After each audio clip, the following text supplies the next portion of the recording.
Sir Russia में नहीं, revolution तो फ्रांस में। Okay so okay sir, let me ask Yasha. Yasha, 1 minute, जिससे पूछूंगा वही बताएगा। यशा, रशिया ने कब जंग छोड़ी थी, फर्स्ट वर्ल्ड वॉर? 1917। क्यों छोड़ी थी? क्योंकि वहां पे इनकलाब आ गया था कोई, इस वजह से उसका नाम भूल गई मैं अभी। ओके ठीक है, कौन सा इनकलाब आया था? सना शेख।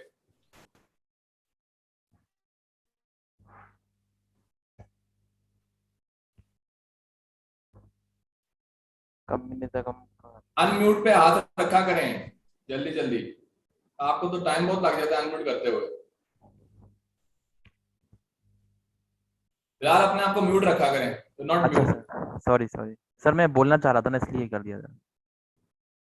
सना yes.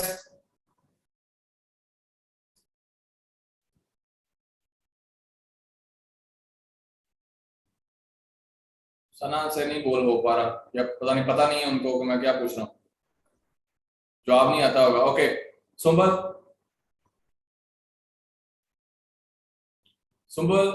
why was like what sort of revolution did Russia have in 1917?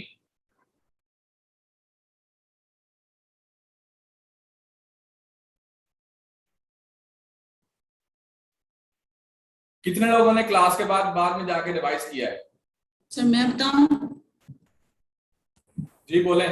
Question अब मैं क्वेश्चन 2 रिपीट कर चुका हूँ जी। Yes doctor.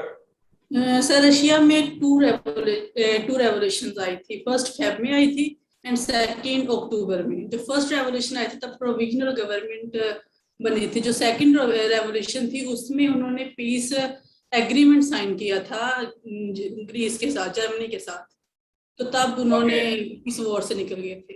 और से निकल गए। रशिया में रेवोल्यूशन किस तरह का आया था? लाइक कौन सा रेवोल्यूशन था, उसको हम कौन सा रेवोल्यूशन कहते हैं? तो उसमें उनके जो, मुझे उनके नाम नहीं ऐसा चाहते, लेकिन कम्युनिस्ट रेवोल्यूशन। दो इकोनॉमिक सिस्टम दुनिया में पिछले 100 साल में जिनकी बात होती रही है, one is capitalism and the other is communism. In capitalism you can have private property, आप अपना बिजनेस कर सकते हैं, प्राइवेट प्रॉपर्टी बना सकते हैं। It's based on capital, money, पैसा। You invest and you make more profit. Communism में everything belongs to the state, हर चीज रियासत की मलकियत है, कोई शख्स किसी चीज को ओन नहीं कर सकता। प्राइवेट प्रॉपर्टी आप नहीं बना सकते। क्लास के बाद आप लोगों ने रिवाइज नहीं किया, which is very sad for me actually. आप लोगों के लिए पता नहीं आपको फील होता है या नहीं, मुझे तो फील होता है। क्लास के बाद आप लोग रिवाइज नहीं करते। आपका, मेरा नहीं ख्याल सीएसएस करने का कुछ लोगों का माइंडसेट है। अगर सिर्फ क्लासें लेनी है और टाइम पास करना है तो इट्स ओके, लेकिन अगर आपने सीएसएस पास करना है, पीएमएस पास करना है, तो फिर आपको ध्यान से पढ़ना पड़ेगा। ये कोई अच्छी स्ट्रेटजी आपकी नहीं है। एंड आई लाइक, फिर आप जब रिजल्ट आना है तो फिर आपके जो चेहरे हैं वो बिल्कुल मुरझाए होने हैं। अभी से अपने आप को प्रिपेयर करें। Sir I have a question जी। सर वर्ल्ड वॉर 1 में शेलिफन प्लान था, तो प्लीज उसे ब्रीफ एक दफा बता दे, क्योंकि वो मेरी समझ में नहीं आ रहा। वो आपके कोर्स में है ही, रेलेवेंट ही नहीं है। नहीं है वो सर, लेकिन वो वर्ल्ड वॉर में एक इम्पोर्टेंट पार्ट समझा जाता है। उस पे आप अपना टाइम ना वेस्ट करें। वर्ल्ड वॉर 1 में आपको जो चीजें पता होनी चाहिए, नंबर 1 वर्ल्ड वॉर 1 की पार्टीज, नंबर 2 वर्ल्ड वॉर 1 की कॉजेस, नंबर 3 वर्ल्ड वॉर 1 के कॉन्सिक्वेंसेस और उसकी लेगेसीज कि वर्ल्ड वॉर 1 के बाद क्या हुआ। ठीक है, वो आज हम कुछ चीजें वहां पे डिस्कस करेंगे। मैंने आपको लास्ट टाइम भी दिखाया था। वर्ल्ड वॉर 1 के बाद जर्मनी लॉस्ट द वॉर, उसके बाद ऑस्ट्रिया हंगरी जो एम्पायर था, they lost the war and Ottoman empire lost. Ottoman empire टूट गया, जर्मनी पे फाइन कर दिए गए, जुर्माने कर दिए गए, उसकी टेरिटरी भी इन्होंने ली, फ्रांस ने, यूके ने। अब उसके बाद आपको ये आई होप कि याद होगा कि हिटलर कब आता है पावर में? Alina was there in last time. जो जिससे पूछूंगा वही बताएगा बस। मैं बताऊं वाली स्ट्रेटजी खत्म करें। अलीना यस। 1938. नहीं, not 1938. You were not attentive in last class. It clearly shows 1933. मैंने लास्ट क्लास में कैटेगोरिकली बताया था कि Hitler came to power in 1933, और फिर जो मैंने आपको डॉक्यूमेंट्री दिखाई थी उसमें भी क्लियर कट उसने बताया था कि हिटलर 33 में पावर में आता है और 6 साल के अंदर उसने दुनिया की स्ट्रॉन्गेस्ट आर्मी बनाई।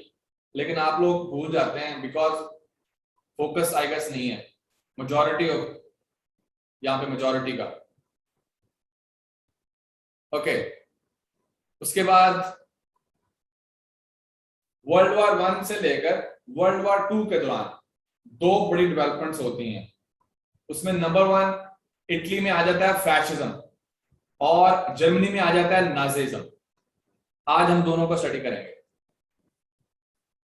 Fascism in Italy under Mussolini and Nazism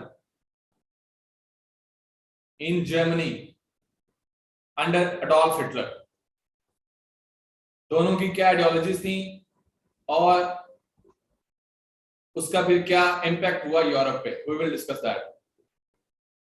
ये आपके आईआर के सिलेबस का हिस्सा है और आपके यूरोपियन हिस्ट्री के सिलेबस का भी हिस्सा है, और एक सीएसएस पीएमएस के कैंडिडेट को वैसे भी इन चीजों का पता होना चाहिए।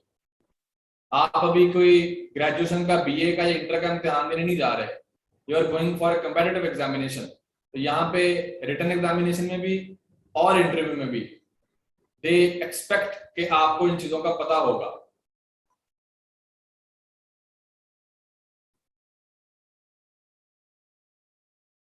Fascism and Nazism. Let me share the slides with you. Book, I don't know कितने लोगों ने अभी तक बुक अरेंज की है, कितने लोगों ने रिवाइज करना स्टार्ट किया है।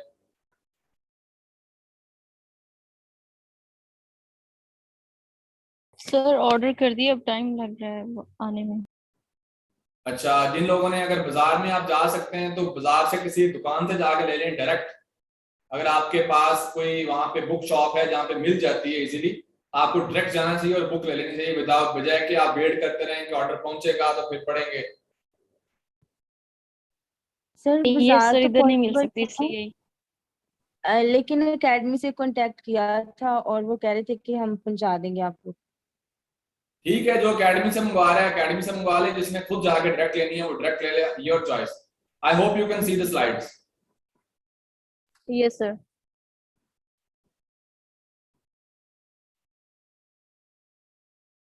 यहाँ पे मकसद सिर्फ आपको पढ़ाना नहीं है, आपकी तैयारी करवाना है, तैयारी करनी है, एग्जाम पास करना है, चिल नहीं करना आपने।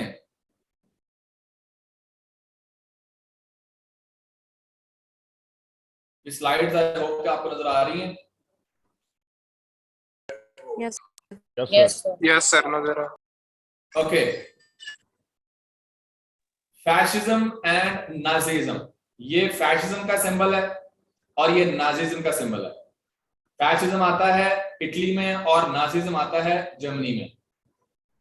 Between first and second world war ये टाइम बनता है 20 साल का। 1919 को फर्स्ट वर्ल्ड वॉर खत्म होती है।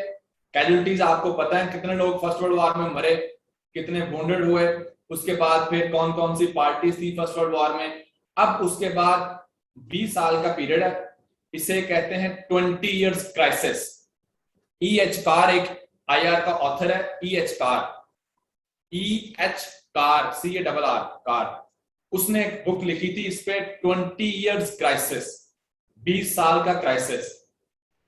तो ये एक 20 साल का क्राइसिस है यूरोप में, which is very important.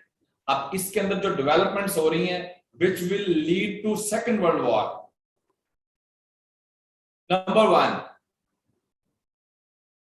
First world war के बाद majority of people in Europe they lost faith in democracy, क्योंकि जब क्राइसिस होता है किसी सोसाइटी में, जब क्राइसिस होता है people look for strong man, people look for strong rulers, strong hand जो आए और उनके मसले हल कर दे।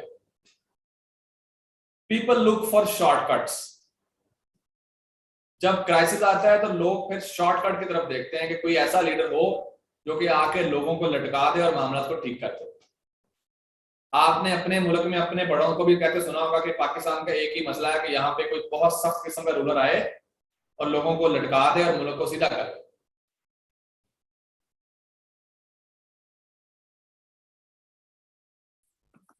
अब इसके रिस्पॉन्स में आइडियोलॉजी आई फैशिज्म। फैशिज्म है क्या, we will discuss it. Fascist ने क्या कहा? फैशिस्ट जो थे उन्होंने कहा कि हम इकोनॉमी को ठीक कर देंगे, लोगों को उन्होंने ये वादे किए इकोनॉमी को ठीक कर देंगे और जिन लोगों की वजह से आपके हालात खराब हुए थे we will punish those people, और अपने मुल्क में ऑर्डर, लॉ एंड ऑर्डर और आपकी जो इज्जत थी दुनिया में उसको हम बहाल करेंगे। ये उन्होंने वादे किए अपनी अवाम के साथ, अपनी कौम के साथ। इटली और जर्मनी में ये काम हो रहा है। अब जाहिर बात है जब लोग उकताए हों, फ्रस्ट्रेटेड हों, उनके लिए तो ये मैसेज बड़ा अट्रैक्टिव होगा, दे विल गेट अट्रैक्टेड। अब इस तरह का नारे जब लगाता है तो फिर ऑब्वियसली पीपल गेट अट्रैक्टेड। जो फैशिस्ट या नाजी गवर्नमेंट्स होती हैं उनकी कुछ कैरेक्टरिस्टिक्स होती हैं। नंबर 1, ऐसी गवर्नमेंट्स को हम कहते हैं टोटलिटेरियन गवर्नमेंट। टोटलिटेरियन वर्ड आप लिख लें, मैं आपको समझा भी क्लास में देता हूं। टोटलिटेरियनिज्म एक फिलॉसफी है, जहां पे भी इज्म आ जाए, ISM, it means a philosophy, an idea. तो टोटलिटेरियनिज्म मींस ऐसी फॉर्म ऑफ गवर्नमेंट जहां पे रियासत अपने शहरियों पे टोटल कंट्रोल हासिल करना चाहती है। Total control and total penetration of citizens lives. रियासत के शहरियों की जिंदगी पे टोटल कंट्रोल जो रियासत हासिल करती है उसको टोटलिटेरियन गवर्नमेंट कहते हैं। उनके सारे राइट्स को खत्म कर दिया जाता है और जो रियासत कहती है फिर वही होता है। No human rights, no political rights. तो टोटलिटेरियन गवर्नमेंट्स यूरोप में आई, इटली में, और उसके बाद फिर जर्मनी में खास तौर पे।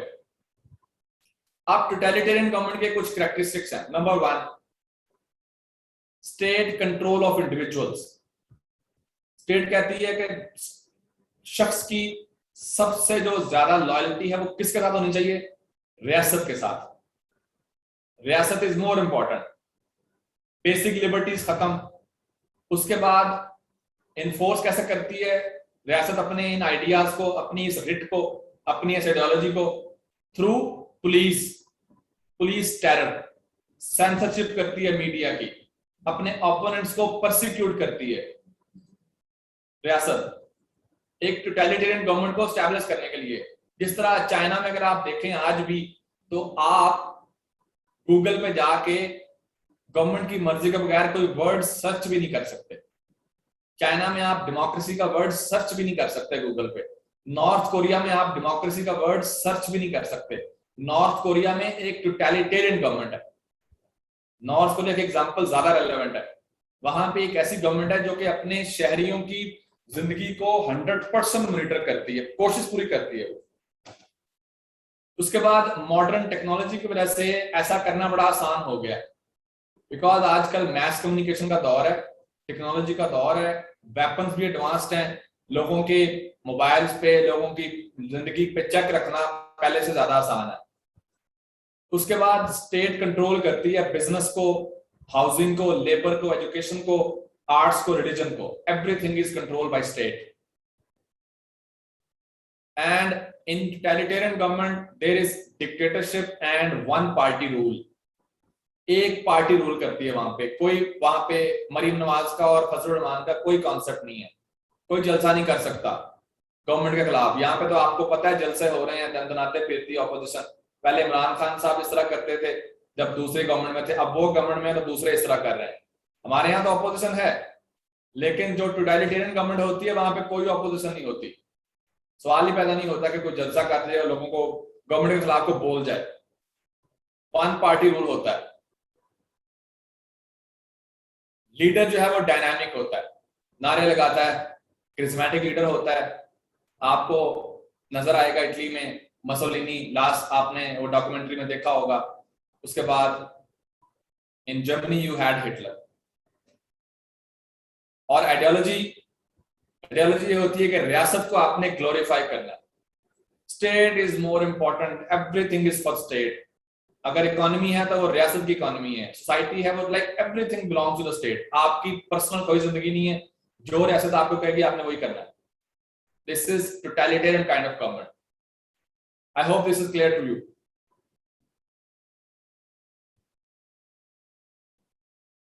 Yes sir. पल्ले पढ़िए दूसरे लोगों के बाद, उमर दराज के, बिलाल के, सिक्का के। Yes sir. जी बिल्कुल सर। हमारा खालिक है, Ushba, Azka, Tareem, Arooj. Yes sir. Yes, sir. Yes, sir. Okay, Yes, sir. Yes, sir. अच्छा, आपने ये वर्ड्स बड़े सुने होंगे, ये सेंटर की पार्टी है, ये लेफ्ट की पार्टी है, ये राइट की पार्टी है, लेकिन आपको पता नहीं होगा कि सेंटर क्या होता है, लेफ्ट क्या होता है, राइट क्या होता है। ऐसा है? यस सर, बिल्कुल। ओके, सेंटर की पार्टी वो होती है नंबर 1 जो कि स्टेटस को चाहती है कि चीजें जैसी हैं, दे आर गुड, ठीक है, they don't want radical change. Status को सेंटर। उसके बाद जो राइट की पार्टी होती है,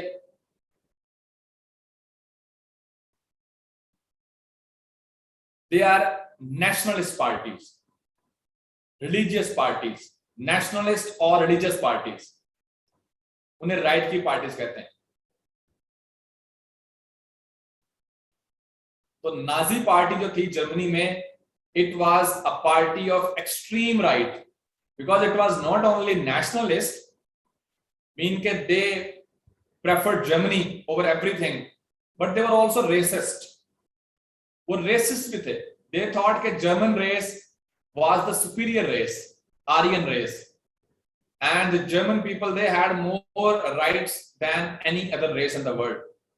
उनका हक है रूल करना, because they are special people. और जो लेफ्ट की पार्टीज होती हैं, they are radical parties. They want change. They want to change the system. तो जो भी कम्युनिस्ट पार्टीज होती हैं उन्हें लेफ्ट की पार्टीज कहते हैं। एक टाइम था हमारे यहाँ पाकिस्तान में पीपल्स पार्टी भी लेफ्ट की पार्टी होती थी। अब तो खैर पीपल्स पार्टी का कोई पता नहीं चल रहा कि वो लेफ्ट की है, सेंटर की है या राइट की है। बट एक टाइम था when people's party had communist tendency under Zulfikar Ali Bhutto. वो लैंड रिफॉर्म्स लेके आ रहा था, चेंज लाना चाह रहा था माशरे में, रोटी कपड़ा मकान, लैंड रिफॉर्म्स। उसके बाद लैंड एंड प्राइस भी मिला, लेकिन उसके बाद जब से ज़रदारी आया, even Benazir people's party lost its identity. तो पाकिस्तान में इस वक्त कोई पता नहीं है कौन सी पार्टी कहां पे खड़ी है, लेकिन जर्मनी में एवरीथिंग वाज क्लियर। एक तरफ कम्युनिस्ट थे जो कि चेंज चाहते थे, जो कि रशिया का सिस्टम, जो कम्युनिज्म रशिया में आया था वो पूरे यूरोप में फैल चुका था। पॉलिटिकल पार्टीज बन चुकी थी, कम्युनिस्ट पार्टीज बन चुकी थी जो कि उन मुल्कों में भी चेंज लाना चाहती थी, लाइक जर्मनी, फ्रांस वगैरह मुल्कों में। और दूसरी तरफ थी Nazi party. Nazi party mean nationalist party, resist party. तो ये आपने माइंड में रखना है। सेंटर मीन स्टेटस को, मॉडरेट पार्टी जिसे आप कहते हैं, मॉडरेट, जो एक्सट्रीम नहीं होती किसी भी साइड पे। और जो राइट वाली पार्टी है वो एक्सट्रीम होती है, दे आर नेशनलिस्ट, रेसिस्ट। और जो लेफ्ट वाले हैं दे वांट रेडिकल चेंज, पूरे सिस्टम को चेंज करना चाहते हैं, they want to change the ideology. ये सेंटर राइट लेफ्ट आपको परेशान ना करे आज के बाद। When you talk about left you mean के the party who want to change the system. जिस तरह जुल्फकार अली भुट्टो चेंज करना चाहता था, वो लैंड रिफॉर्म करना चाहता था, मीन के जो जमीन है वो जागीरदारों से लेकर, वडेरों से लेकर मज़ारों में बांट दी जाए, गरीबों को जमीन दी जाए। ये उसकी आइडियोलॉजी तलाई, किया नहीं किया वो अलग बात है। और जो हमारे यहाँ मुस्लिम लीग नवाज है, या मजहबी पार्टियां हैं, ये सेंटर राइट की पार्टियां हैं। मीन के इनमें सेंटर वाली आते भी हैं स्टेटस को, और उसके बाद नेशनलिज्म का जो है वो आप देख लें, मजहबी टच है कुछ पार्टीज में, कुछ पार्टी में नेशनलिज्म है, जिस तरह आपकी तरीके इंसाफ है, ये सेंटर राइट की पार्टी है। लाइक तरीके इंसाफ ने कभी भी ये नहीं कहा कि हम सिस्टम को चेंज कर देंगे, उन्होंने कहा इसी सिस्टम में चेंज लेके आएंगे, और साथ नेशनलिज्म भी है। इस तरह जो मुस्लिम लीग नवाज है वो भी स्टेटस को की पार्टी है, they do not want radical change. People's party ने एक दफा नारा लगाया था जुल्फिकार अली भुट्टो के टाइम पे कि हम पूरा सिस्टम चेंज कर देंगे, लेकिन वो खैर चेंज नहीं कर सके, और देयर वर कॉजेस, हम उनको डिस्कस नहीं करेंगे बिकॉज वो हमारा टॉपिक ही नहीं है। ये एक कोटेशन है हरमन गोरिंग की। Hermann Goering was Hitler's general. ये हिटलर का एक जनरल था, उसने कहा था लोगों को लीडर्स की बात के पीछे आसानी से लगाया जा सकता है, आप सिर्फ उनको ये कहें कि आप पे अटैक हो रहा है बाहर से, और जो यहाँ पे अमन की बात करेगा, अटैक ना करने की, दूसरों उसको जवाब ना देने की बात करेगा, वो ट्रेटर है, गद्दार है वो। आप जब अपने मुल्क को आपने इस टाइम पे लगाना हो, आपने उनको नेशनलिस्ट बनाना हो, लीडर्स की बात के पीछे लगाना हो, तो आप उनको ये बताएं कि यू आर बीइंग अटैक्ड। तो हिटलर क्या कह रहा था? हिटलर का आपने बात सुनी थी लास्ट वीडियो में, वो क्या कह रहा था? वो कहता था कि विद इन अस, जर्मनी अंदर भी है बाहर भी है, हर साइड पे जर्मनी है, जर्मनी इज एवरीथिंग। और जर्मनी की इंसल्ट हो चुकी है पहले, तो जर्मनी की इज्जत बहाल करनी है। और एक टाइम आया कि बजाय के जर्मनी डिक्लेयर करता वॉर फ्रांस पे और इंग्लैंड पे, फ्रांस ने और इंग्लैंड ने वॉर डिक्लेयर कर दी जर्मनी पे, तो हिटलर का काम आसान हो गया। अब वो अपने लोगों को बता रहा था कि भाई हम पे जंग मुसल्लत की गई है, हालांकि जंग उसने खुद मुसल्लत करनी थी, उसको बात मिल गई कि हम पे अटैक हुआ है, अब आपने अपने मुल्क को डिफेंड करना है, और जो कहेगा कि भाई जंग नहीं करनी, इसका मतलब है वो गद्दार है। तो गद्दारी के सर्टिफिकेट से बचने के लिए people have to stand behind the state. Fascism में और कम्युनिज्म में फर्क क्या है? फैशिज्म तो आपने देख लिया ना कि टोटलिटेरियन गवर्नमेंट होती है, रियासत, everything belongs to the state. Differences क्या है? फैशिज्म की जो गवर्नमेंट है इट इज एक्सट्रीमली नेशनलिस्टिक, और एक कंट्री के लिए फायदेमंद होती है because they think about one country, एक मुल्क के फायदे के लिए सोचते हैं वो। और फैशिज्म की जो गवर्नमेंट है वो क्लासलेस सोसाइटी नहीं सीख करती। मीन के क्लासलेस सोसाइटी क्या होती है? ये बात की थी पहली दफा कार्ल मार्क्स ने। मुझे नहीं पता क्लास में कितने लोगों ने कार्ल मार्क्स का नाम भी सुना हुआ है, कितने लोगों को पता है कार्ल मार्क्स का?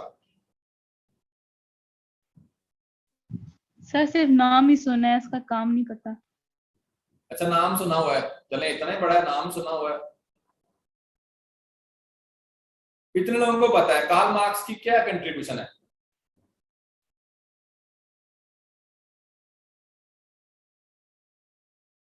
मैं अगर सीएसएस का पेपर चेकर हूं और जिस बंदे को कार्ल मार्क्स का नाम पता हो, मैं उससे कभी भी सीएसएस का इम्तिहान पास ना करने दो। लाइक नाम नहीं, उसके काम का ना पता हो।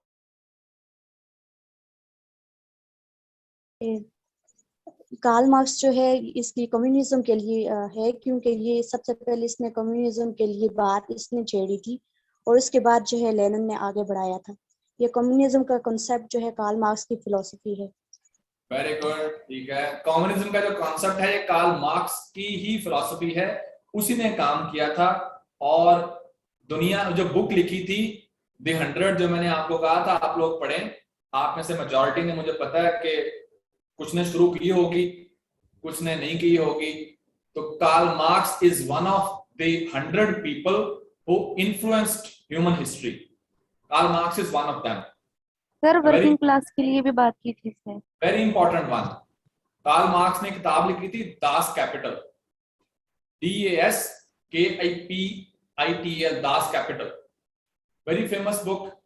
और एक टाइम आया था दुनिया में जब आधी दुनिया पे कार्ल मार्क्स के नाम पे हुकूमत हो रही थी। मीन के आधी दुनिया के मुल्कों में कार्ल मार्क्स की आइडियोलॉजी को अडॉप्ट करके मॉडिफाई करके लाइक रूल किया जा रहा था रशिया में, चाइना में, क्यूबा में, यूगोस्लाविया में और भी काफी मुल्कों में। तो Karl Marx is very important.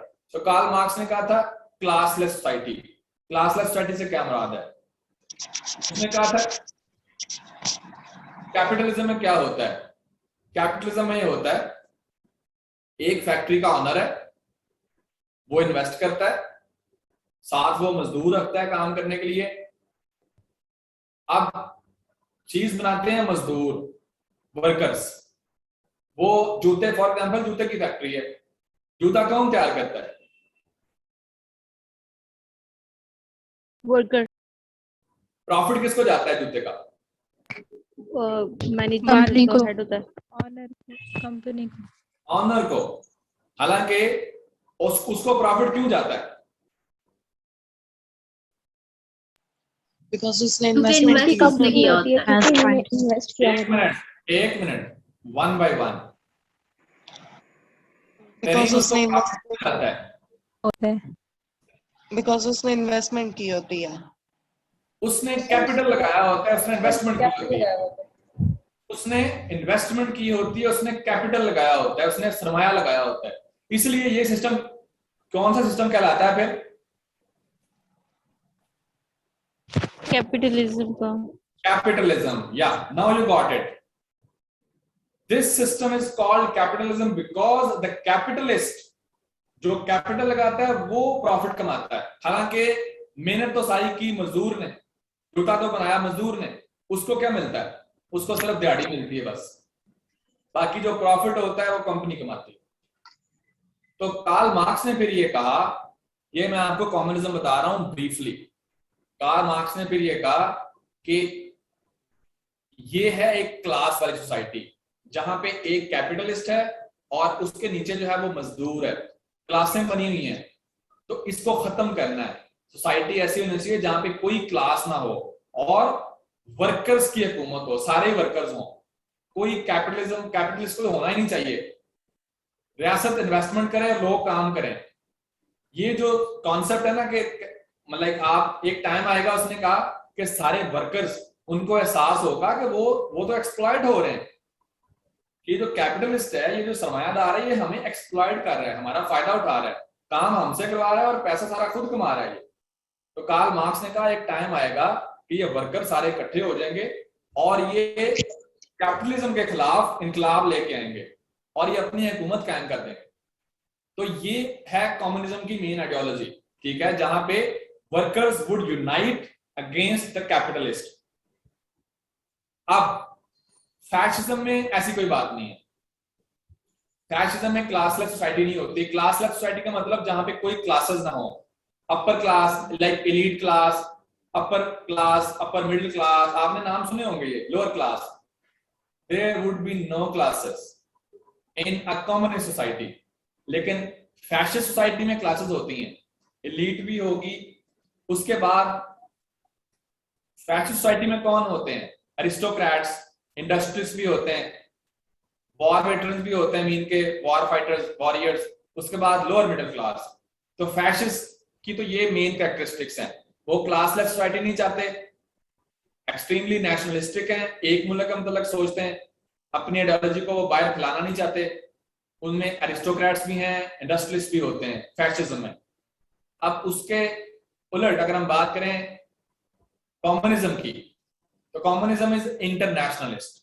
अब ये उसका उलट है, ये एक्सट्रीमली नेशनलिस्टिक, ये इंटरनेशनलिस्ट। क्योंकि कम्युनिस्ट ये सोचते हैं कि उनका सिस्टम ना सिर्फ उनके मुल्क के लिए अच्छा है बल्कि दूसरे मुल्कों को भी अडॉप्ट करना चाहिए। तो वो अपने सिस्टम को एक्सपोर्ट करना चाहते हैं। They want to expand it. I hope you understand this.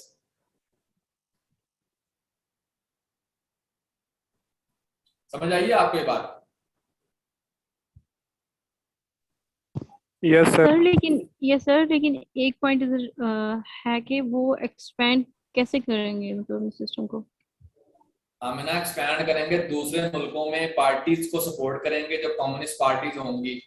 अगर पार्टीज को सपोर्ट करके बात बनती है तो ठीक है, वरना अटैक करेंगे दूसरे मुल्कों पे, उन पे कब्जा करके अपना सिस्टम वहां पे नाफिज करेंगे। ओके। ये ईगो तो हो गया एक्सपेंशनिज्म में भी चीज आ जाती है ना फिर। एग्जैक्टली। उसके बाद they seek a classless society. Ideologically वो कहते हैं कि क्लासेस नहीं होनी चाहिए, ये elite class, upper middle class, there should be no classes, the workers should rule the world. लेकिन वो अलग बात है कि प्रैक्टिकली ये पॉसिबल नहीं है और ना हो पाया आज तक कहीं पे भी प्रैक्टिकली, बट ये आइडियोलॉजी थी कार्ल मार्क्स की। उसके बाद इसमें कोई इंडस्ट्रियलिस्ट नहीं होते, अर्बन वर्किंग लोअर क्लासेस होती हैं रशिया में और पेजेंट्स थे चाइना में। ये इसकी मिसालें हैं जो ग्रुप्स बनते हैं, सोशल ग्रुप्स जो होते हैं, अर्बन लोअर क्लासेस और पेजेंट्स। पेजेंट्स मीन किसान। दोनों में ये फर्क है। फैसिज्म इज नेशनलिस्टिक, उनके यहाँ क्लासेस भी हैं और इंडस्ट्रियलिस्ट भी होते हैं, प्रॉपर्टी भी आप रख सकते हैं, लेकिन आपकी हर चीज रियासत के इस्तेमाल में लाई जा सकती है। लेकिन कम्युनिज्म में आपके पास कोई चीज होगी नहीं, हर चीज होगी रियासत की। You can not own anything and there can be no elite class. Workers जो हैं वो according to Karl Marx worker अपनी हुकूमत कायम करेंगे बिकॉज दे विल रियलाइज कि कैपिटलिस्ट जो है वो उन्हें एक्सप्लॉइट करता है, उनसे काम करवा के प्रॉफिट खुद रखता है और हमें सिर्फ इतना देता है कि हम जिंदा रहें बस। इसे कहते हैं सर्वाइवल वेजेस। सिमिलैरिटीज क्या हैं? Sir excuse me sir. जी पूछें। सर जो फैसिज्म है फिर तो ये कैपिटलिज्म को वो करता है, ये इस तरह से ये से रिलेट करता है कैपिटलिज्म से, क्योंकि उसमें भी लेकिन यही कैपिटलिज्म में निम्रा रियासत आपको फोर्स नहीं कर सकती कि आप रियासत की खिदमत में हर चीज ला के रखते हैं। कैपिटलिज्म में यू हैव इंडिपेंडेंस, आप सिर्फ रियासत को टैक्स देंगे, उसके अलावा रियासत आपको फोर्स नहीं कर सकती। फैसिज्म में रियासत आपको फोर्स कर सकती है। सर लेकिन थोड़ा बहुत कंसेप्ट तो आता है ना कैपिटलिज्म से इसमें, क्योंकि थोड़ा उसमें बहुत तो आता है, लेकिन जिस तरह आप बात कर रहे थे कि ये रिलेट करता है, मैंने उसको क्लैरिफाई किया है कि आपने मिक्सअप नहीं करना। Capitalism is more open, you make money, you invest, you can have your profit, आप टैक्स देंगे रियासत को। फैसिज्म में गवर्नमेंट जो है वो टोटलिटेरियन होती है, जो मैंने आपको पहले बताया। टोटलिटेरियन गवर्नमेंट आपकी हर चीज को कंट्रोल करती है। Okay sir, thank you. Okay अच्छा, सिमिलैरिटीज क्या है? नंबर 1, दोनों में डिक्टेटर्स रूल करते हैं, देयर इज नो डेमोक्रेसी। दोनों में, फैसिज्म में भी और कम्युनिज्म में भी वन पार्टी रूल होता है, कोई अपोजिशन नहीं होती, कोई वहां पे पार्टीज नहीं बन सकती। दूसरी, दोनों ही इंडिविजुअल राइट्स को डिनाइड करते हैं, ह्यूमन राइट्स की वहां पे कोई इतनी ज्यादा गुंजाइश नहीं होती, रियासत इज मोर इंपॉर्टेंट। उसके बाद no democracy in both systems, and दोनों ने रिलीजन को रिप्लेस कर दिया। फैसिज्म ने रिलीजन को रिप्लेस किया किसके साथ? रेशियल सुपेरियरिटी के साथ, रेसिज्म के साथ। और कम्युनिज्म ने रिलीजन को रिप्लेस किया किसके साथ? एथीज्म के साथ। Atheism mean godlessness. दोनों ही रिलीजन पे बिलीव नहीं करते। Understood? Yes sir. Okay, now let's be specific and let's talk about concept. I hope आपका थोड़ा सा बन गया। अब उसके बाद हम मूव ऑन करते हैं इटली में फैसिज्म की तरफ। इटली में अब फैसिज्म की जो कैरेक्टरिस्टिक्स थी, नंबर 1 कल्चरल फैसिज्म, सेंसरशिप की, इंडोक्ट्रिनेशन की, वही जो टोटलिटेरियन गवर्नमेंट के वहां पे खुसूसियातें आपको यहाँ पे भी नजर आएंगी। सोशली फैसिज्म को सपोर्ट किया मिडिल क्लास ने, इंडस्ट्रियलिस्ट ने और मिलिट्री ने। और इसके बाद इकोनॉमिकली आप देखें तो रियासत ने कॉर्पोरेशन को कंट्रोल किया। पॉलिटिकली अगर आप देखें तो नेशनलिस्ट पार्टीज थी, रेसिज्म था, और उसके बाद जो बेसिक प्रिंसिपल थे रियासत के, अथॉरिटेरियनिज्म और रियासत is more important than individual, leader charismatic होता है, और एक्शन ओरिएंटेड मीन के कुछ करके दिखाती है रियासत, सिर्फ बातें नहीं करती। एग्जाम्पल कौन कौन सी हैं जहां पे ये सिस्टम आया? Italy, Germany and Spain. Italy और जर्मनी का जो है वो आपके सिलेबस का हिस्सा है। ये मसोलिनी की पिक्चर है, जो इटली का लीडर बना था when Italy faced fascism in 1920s। Mussolini, let's talk about Mussolini. He was an Italian politician, journalist था और टीचर भी था।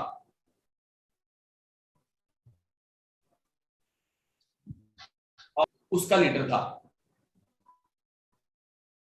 ये प्राइम मिनिस्टर बना इटली का 1922 में और 43 तक ये प्राइम मिनिस्टर रहा।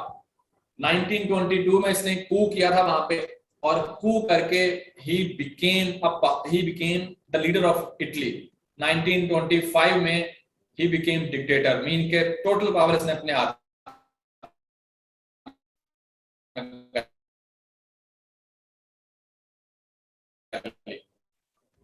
1922 में इसने मार्च नहीं होते फिर कभी फजलुर रहमान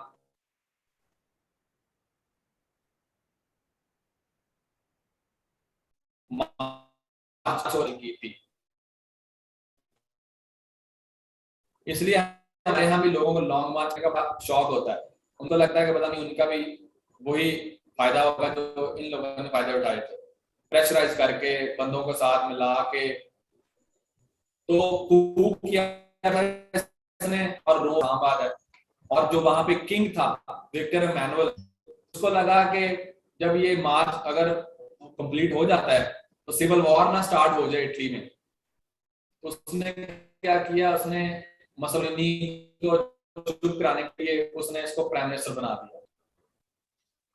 जब प्राइम मिनिस्टर बना इसने अल्टीमेटली किंग की छुट्टी करा दी और खुद जो था ये इटली का डिक्टेटर बन गया, वन मैन शो बन गया। सर डिक्टेटरशिप में और ये किंगशिप में थोड़ा सा डिफरेंस बता दें। तकरीबन सेम ही नहीं होता? किंग भी तो अपना ही ऑर्डर देता है और ये किंग का भी वही स्टाइल होता है।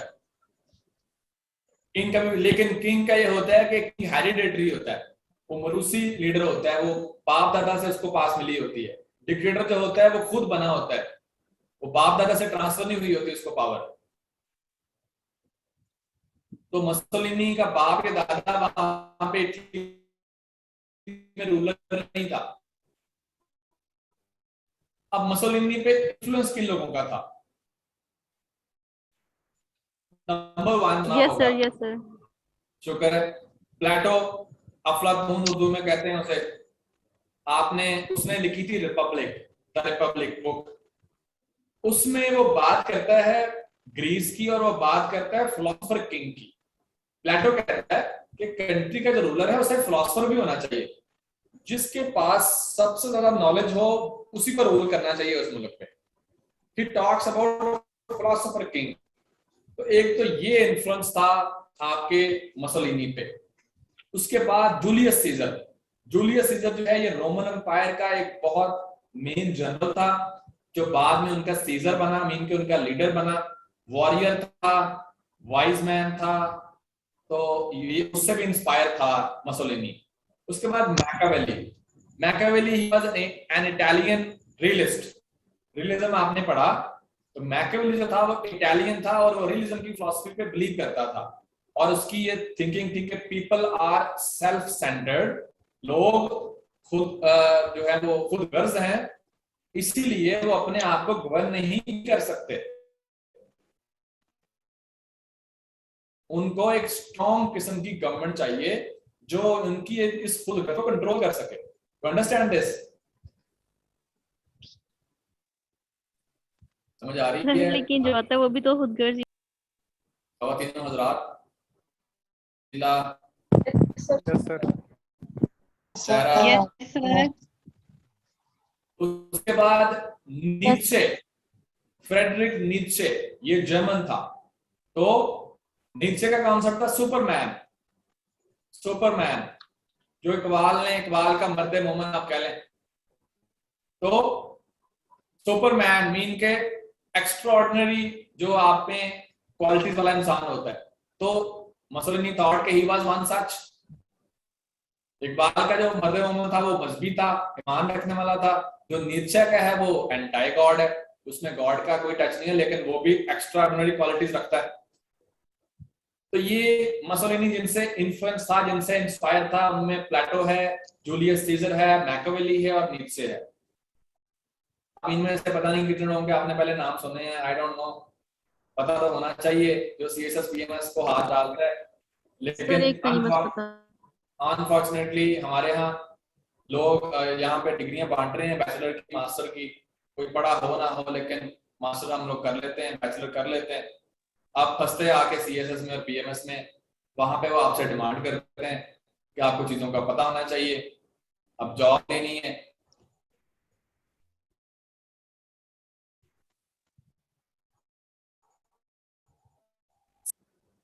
ये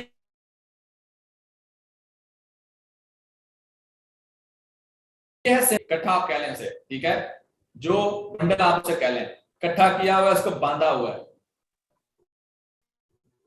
तो इसका कॉन्सेप्ट क्या था? पावर थ्रू यूनिटी, मीन के बंडल ऑफ रीड्स जिसे फैक्ट्स कहते थे, इंडिविजुअली ये वीक होती हैं, लेकिन जब इकट्ठे हो जाएंगे तो बड़ी स्ट्रॉन्ग।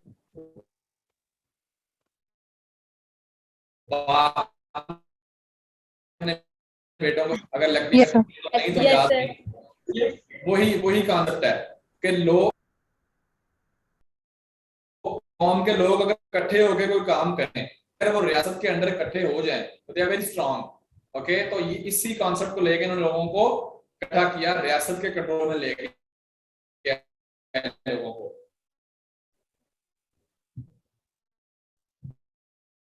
मसोलिनी तो ये फैसिज्म क्यों बढ़ा?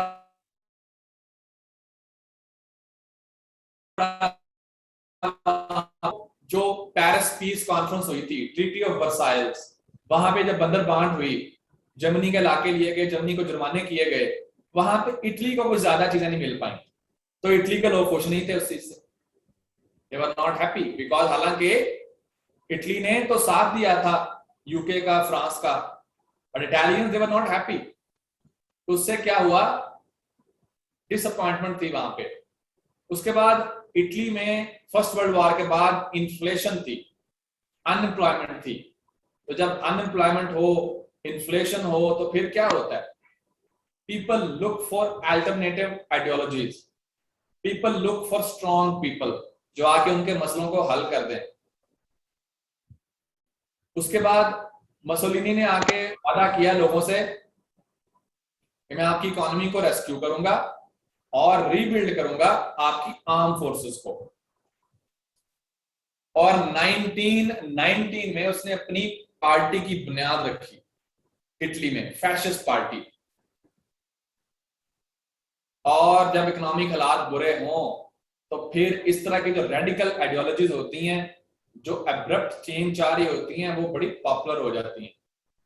आज अमेरिका में हालात ठीक है, डेमोक्रेसी है, कल को अगर अमेरिका की इकोनॉमी कोलैप्स कर जाए, you never know what would happen in USA. किस तरह के, यहाँ पे तो अच्छी इकोनॉमी में भी ट्रम्प जैसा बंदा आ गया था, एक nationalist. Trump was a nationalist, America first, दूसरों को बाहर निकाल रहा था वो। आप इमेजिन करें अगर अमेरिका की इकोनॉमी कोलैप्स कर जाए तो फिर क्या वहां पे लोग स्ट्रॉन्ग मैन को नहीं देखेंगे कि कोई ऐसा बंदा आ जाए जो हालात ठीक कर दे आके स्ट्रिक्ट रूल से? Can there be a possibility?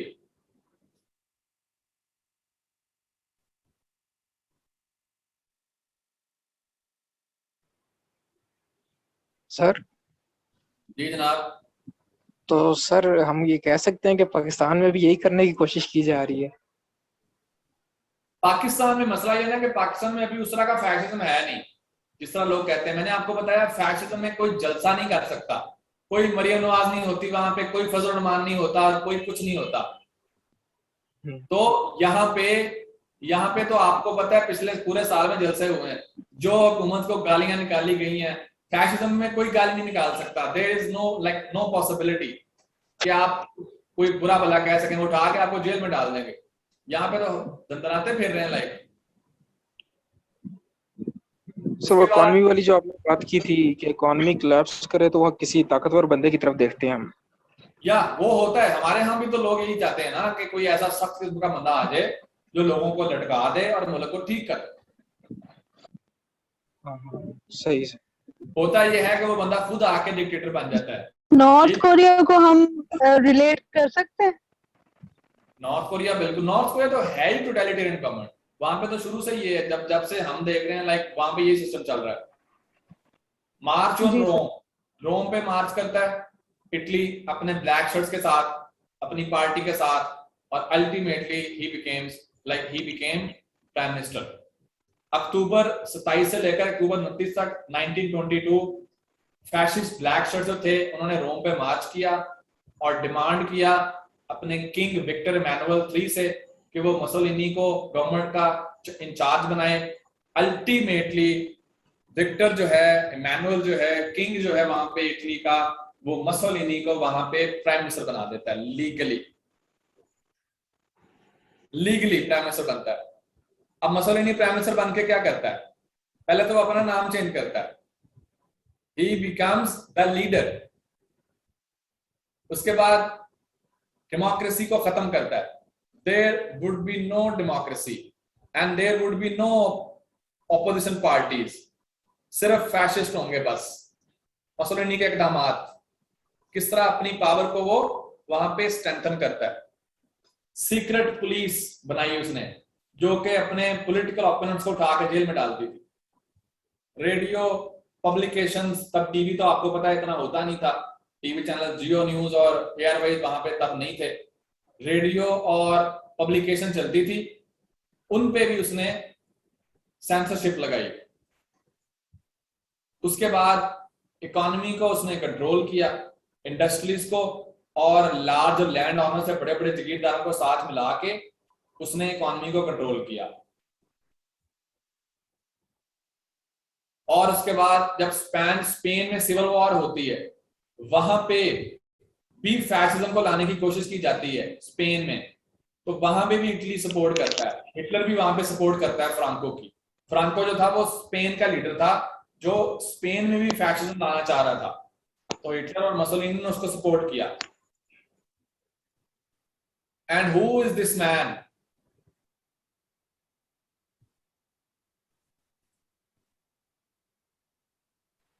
Mussolini and his mistress. They are both hung, लटका दिए गए हैं। सेकेंड वर्ल्ड वॉर में जब वो इटली हार गया तो हिटलर ने खुदकुशी कर ली थी और मुसोलिनी का ये हाल हुआ और उसकी मिस्ट्रेस का भी। They were both hung in Milan, क्योंकि जंग हार गए। इनकी वजह से ये जंग में बहुत बड़ा रोल था। इन्होंने लोगों को भड़काया, अपने लोगों को, इटली के लोगों को। तो फिर जब इनका ट्रायल हुआ वहां पे अदालत में तो दे वर फाउंड गिल्टी, तो फिर ये इनको हैंग करके तो वहां पे they were executed after second world war.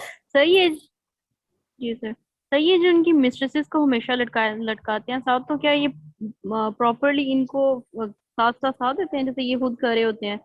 वो फीमेल में काउंट कर रही होती है, वो मेल में, तो पूरी सपोर्ट होती है तभी उनको भी साथ मार देते हैं। जी, सपोर्ट होती है तो फीमेल भी बचती नहीं है। अक्सर मर्द हजरात जो हैं उनके इस तरह के कामों के पीछे लेडीज का भी बड़ा हाथ होता है, मोटिवेट कर रही होती है उनको।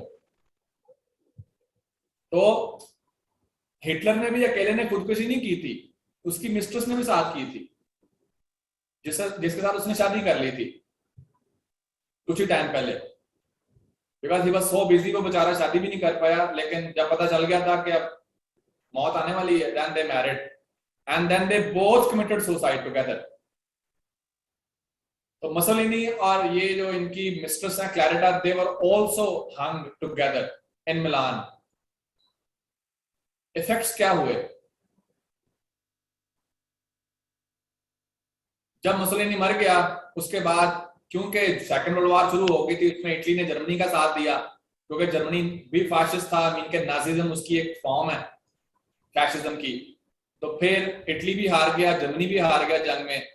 इटली तो पहले ही हार गया था, जर्मनी को टाइम लगाया हारने में, because Germany was very strong under Hitler. तो जब इनकी पार्टी हार गई तो फिर सिविल वॉर स्टार्ट हो गई। जब कोई स्ट्रांग बंदा सीन से हटता है तो फिर नीचे पावर की स्ट्रगल स्टार्ट हो जाती है, हर बंदा ही लीडर बनना चाह रहा होता है, उससे फिर सिविल वॉर स्टार्ट होती है। तो अल्टीमेटली 1946 में इटालियन लोगों ने मोनार्की को डिसॉल्व किया और फिर 1948 में पहले वहां पे इलेक्शन वहां पे कंडक्ट किए गए और फिर इटालियन रिपब्लिक बनी। कोई बता सकता है रिपब्लिक कौन सी, like which form of government is republic? Who can tell? एक मिनट, हाथ खड़ा करके बताएं। Sir democracy. डेमोक्रेसी नहीं होती, डेमोक्रेसी होती है। ये सारे लोग यहाँ पे डेमोक्रेसी पढ़ रहे होते हैं पाकिस्तान में। It's not democracy, it's democracy. Democracy वो जो दरख्तों में डेमो लगे होते हैं, वो उससे मुझे वो याद आ जाता है। Okay, who can explain what is, yes yes Safina, Safina what is republic? Sir I guess जिसमें इलेक्शंस के जरिए आया जाए, अगली सिलेक्शन जो हो वो इलेक्शंस के जरिए की जाए। ठीक है, some kind of explanation, लेकिन एग्जैक्ट नहीं है, एग्जैक्ट नहीं है। Yes Syeda Taiba Bukhari.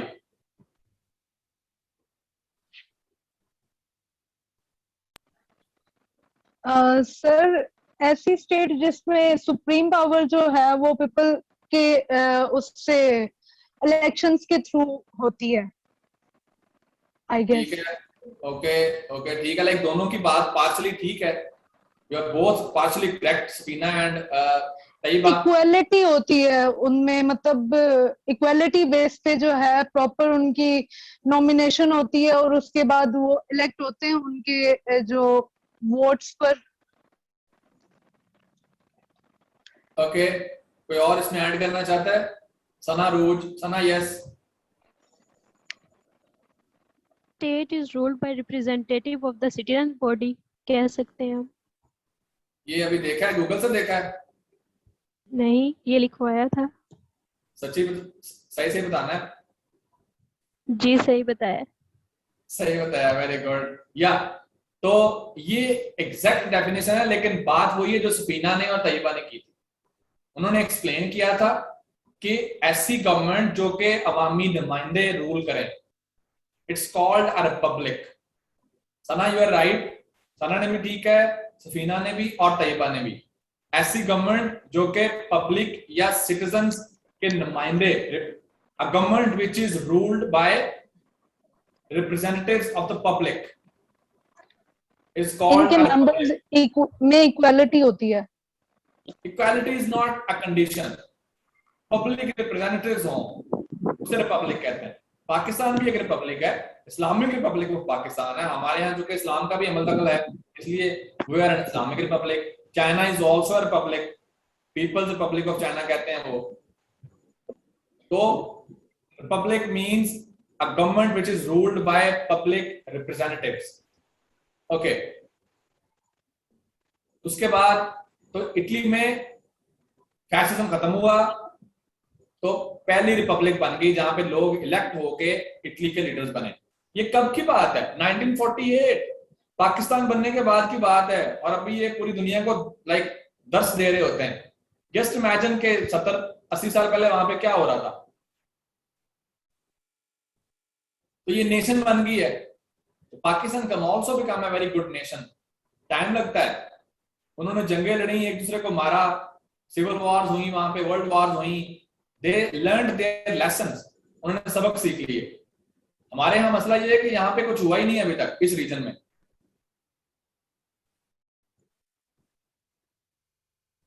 Points for discussion जो अभी तक पढ़ा है, आपको ये अभी तक ये पता चल जाना चाहिए या चल गया होगा कि व्हाट इज फैशिज्म।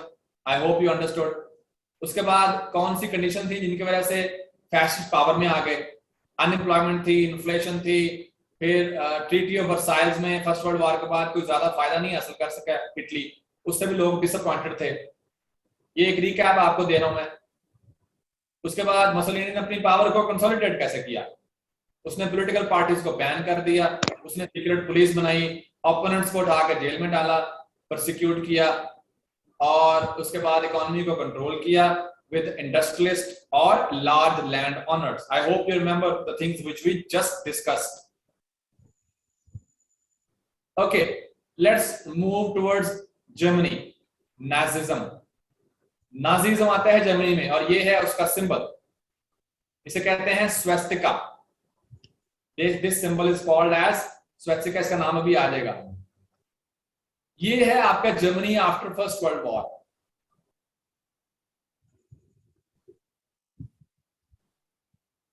ये जो ये कौन सा कलर है?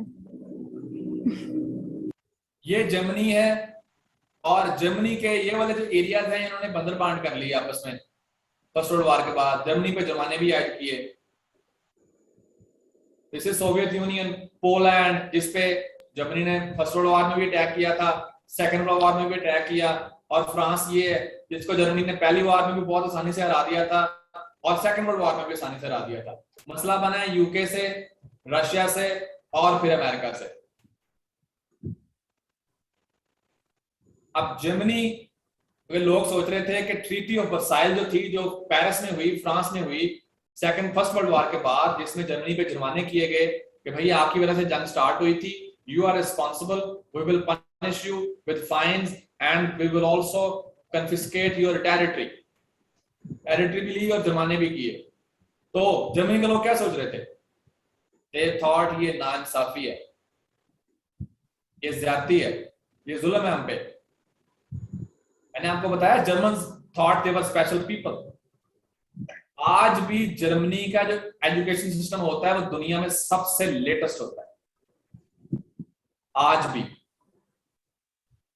और अब ऐसी कौम पे अगर आप जुर्माने करेंगे, उनकी टेरिटरी को कब्जा करेंगे, तो ईगो तो हर्ट होती है ना फिर. तो जर्मन ये सोच रहे थे, क्योंकि जर्मनी की टेरिटरी को लेकर उन्होंने नए मुल्क बना दिए, जुर्माने भी किए गए, पहले भी पॉइंट समझा चुका हूं. और जर्मनी की मिलिट्री का साइज भी कम कर दिया, पाबंदी लगा दी इन्होंने मिलके. लेकिन जब हिटलर आएगा पावर में, पाबंदियां सारी खत्म हो जाएंगी. You will see that. और जो जर्मन कॉलोनीज थी वो भी इन्होंने ले ली जर्मनी से. लाइक जर्मनी के पर काट दिए ट्रीटी ऑफ वर्साइल्स ने. और दिस मैन किंग केसर विलम, जो उनका जर्मनी का लीडर था, ही स्टेप्ड डाउन फ्रॉम पावर. अब जाहिर बात है जर्मनी जंग हार गया है, इलाके भी छीन गए, जमाने भी पे करने हैं, तो लीडर तो पावर में नहीं रह सकता ना, उसको इस्तीफा देना पड़ता है. पाकिस्तान में अलग बात है, जो मर्जी हो जाए, हमारे यहाँ कोई इस्तीफा नहीं देता, वहां पे देना पड़ता है. If you lose you have to resign.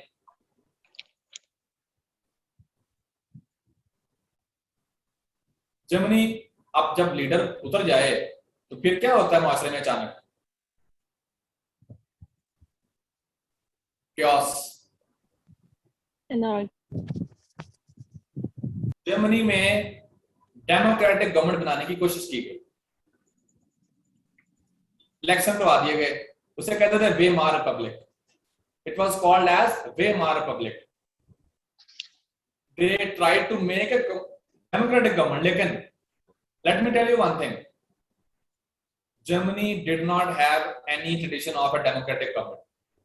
Germany में आज तक कोई डेमोक्रेटिक गवर्नमेंट आई ही नहीं थी, तो इसलिए उनको आदत नहीं थी. They were used to of strong leaders, strong dictators. आदि नहीं थे. They were not used to. तो नीला अपने आप को म्यूट रखें अगर आप नहीं बात कर रहे तो. I hope this point is clear. Yes, sir. Weimar Republic में क्या हुआ फिर? जो डेमोक्रेटिक गवर्नमेंट जर्मनी में बनाने की कोशिश की गई फर्स्ट वर्ल्ड वॉर के बाद, जब उनके किंग ने वहां पे रिजाइन कर दिया तो इलेक्शन हुए, वेमार रिपब्लिक बनी. 19 हम बात कर रहे हैं 1919 के बाद की, 1920s की. तो फिर क्या हुआ? ये पैसों के ढेर लगे हुए हैं. करेंसी इतनी डिवैल्यू हो गई थी, इतने पैसों से रोटी आती थी। इन्फ्लेशन, महंगाई अरूज पे, अनएम्प्लॉयमेंट, इन्फ्लेशन एंड वही माहौल इटली वाला, महंगाई बहुत ज्यादा है, अनएम्प्लॉयमेंट भी है। और जर्मनी ने क्या किया, जर्मनी ने अपने जुर्मानों को पे करने के लिए पैसा प्रिंट करना स्टार्ट कर दिया। अब आप लोग भी सोचते होंगे कि यार मुल्क के पास अगर पैसा कम है तो हमारी हुकूमत पैसा प्रिंट क्यों नहीं करती? कभी किस किस ने आज तक ये सोचा है? सच ही सच बोलना है। यस सर, सोचा है, बिल्कुल सोचा है। सर मैंने बहुत सोचा है। सर मैंने एक्चुअली फैमिली से भी किया था क्वेश्चन, लेकिन किसी ने आंसर नहीं दिया। सर एक्चुअली जब पैसा प्रिंट होने लगता है तो वो Inflation हो जाता है। डीवैल्यू हो जाती है करेंसी। एक मिनट, किस किस ने सोचा है? सच्ची सच्ची बताना है, मैंने आपके दिल की बात आज उस पे हाथ रख दिया है। सर बहुत सोचा इस बात को। सर सभी सोचते हैं। वेरी गुड, सभी सोचते हैं।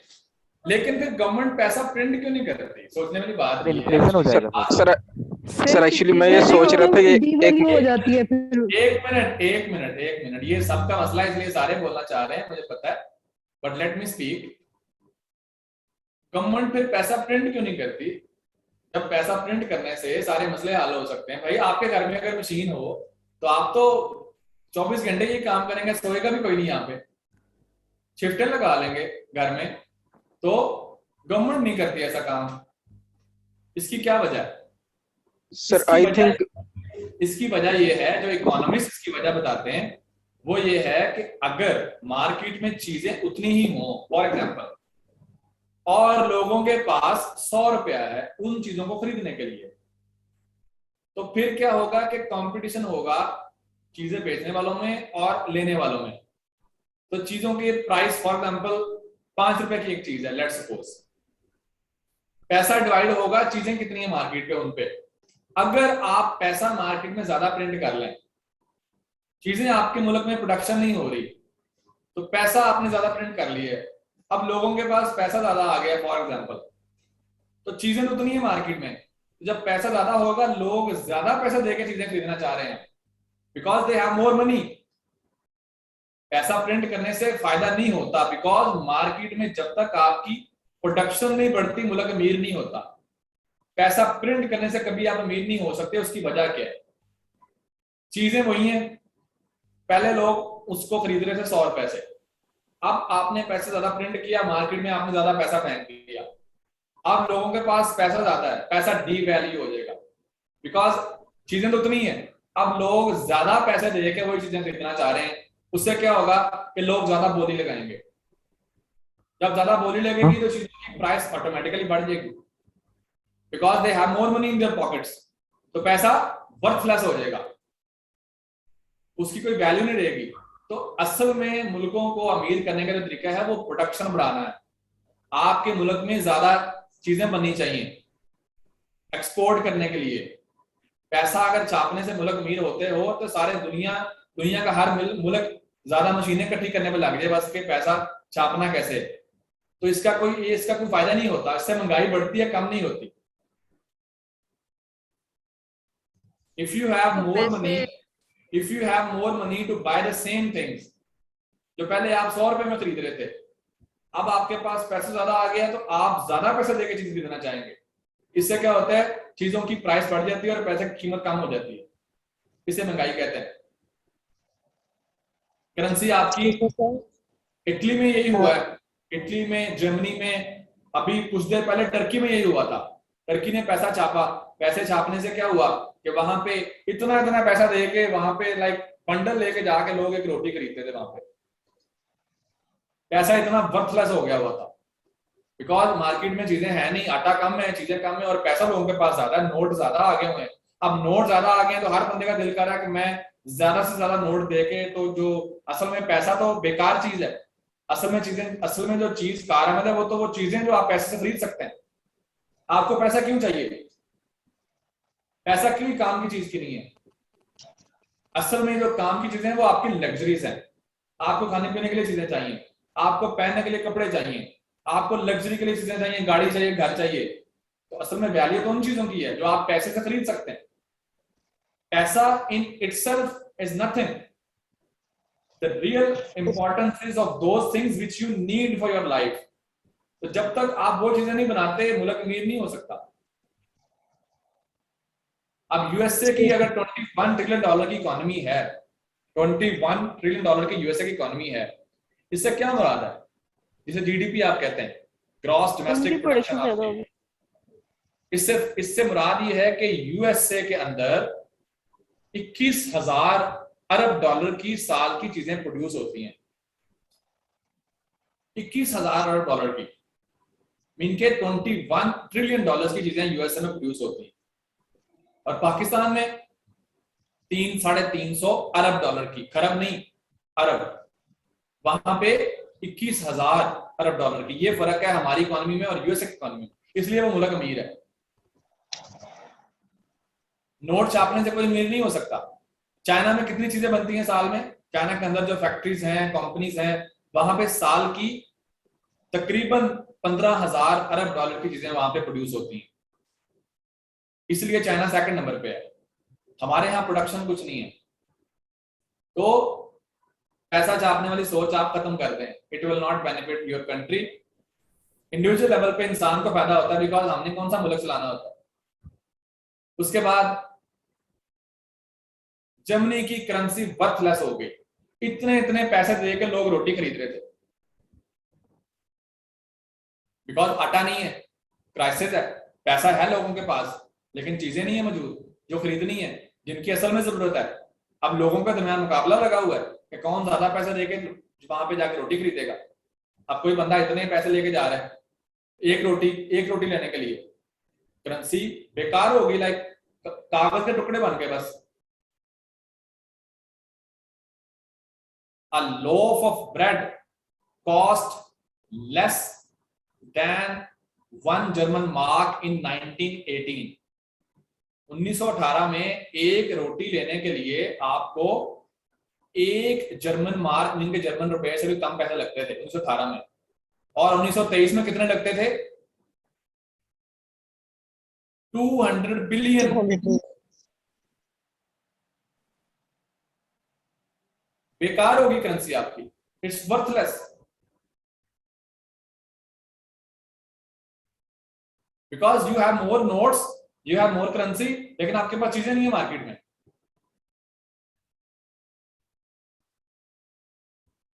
Weimar republic, unemployment rate check करें। दुनिया भर में इकोनॉमिक क्राइसिस चल रहा है उस वक्त 1920 में, 1930s में। तो वेमार रिपब्लिक में क्या होता है? Unemployment, just see the unemployment. 1932 में जर्मनी की जो अनएम्प्लॉयमेंट है उसकी परसेंटेज चेक करें, 30%, highest in the world unemployment rate. अब इसका नतीजा क्या निकलना है फिर? जब इन हालात में इन्फ्लेशन है, अनएम्प्लॉयमेंट है, बेइज्जती भी हुई है काफी ज्यादा फर्स्ट वर्ल्ड वॉर के बाद। अब एक बंदा उठता है, हिटलर, वो कहता है मैं आपकी इज्जत भी बहाल करूंगा, मैं आपकी इकोनॉमी भी ठीक करके दिखाऊंगा, मैं आपको जॉब भी दूंगा। तो फिर ईशा, यशा, उशबा, शावेज वोट देंगे या नहीं देंगे? ऑब्वियसली आप वोट कास्ट करेंगे, आप कहेंगे हाँ यार ये बंदा हमें उम्मीद दे रहा है, लेट्स कास्ट वोट। तो हिटलर को वोट मिले।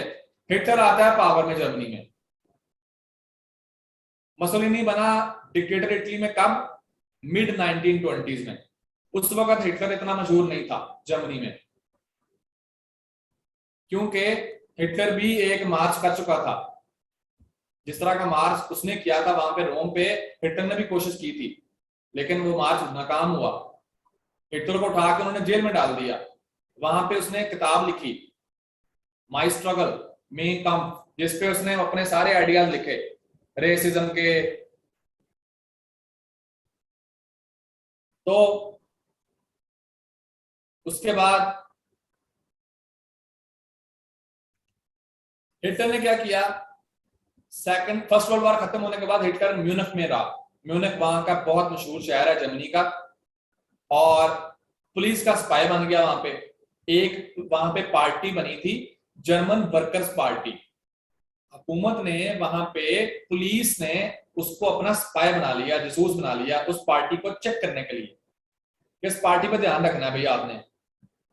और आयरनी बताऊं मैं आपको हालात की, कि जो बंदा उस पार्टी की जासूसी करने गया, वो बंदा उस पार्टी का हिस्सा बन गया।